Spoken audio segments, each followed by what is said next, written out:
My door's about 9 years old. This is the only spot in the door that's rotting. I finally reached the point where I decided I either needed to replace the door or try to fix it. I figured I'd try fixing it first.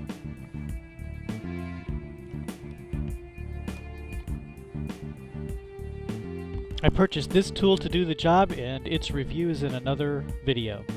I determined the best place to cut would be right below the hinge, and gave myself a level line to start with so I could mount a block to it. With a straight line to use as a guide, I could attach my saw guide in the right place so that when I use the oscillating tool I'd get a nice level cut, which would allow me to use a nice square piece of wood as a replacement.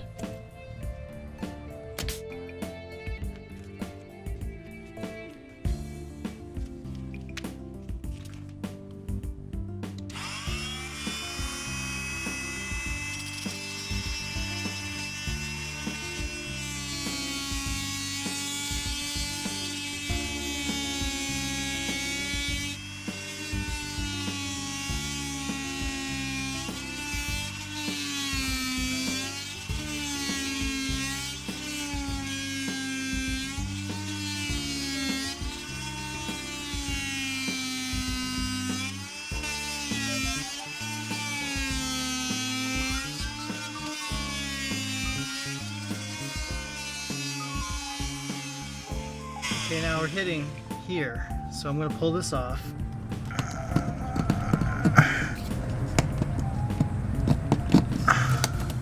Use the cut as a guide.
The next step is to build a piece just like the one we took out, so I drew it out on graph paper, trying to guess what it looked like before it was all rotted out. I guessed wrong and wound up building another piece. The center one is the one we kept. The piece I made was longer than the actual slot so that I could cut it to fit later on. I used a high temperature glue gun, professional grade hot glue, to glue the bottom and top pieces for a watertight seal.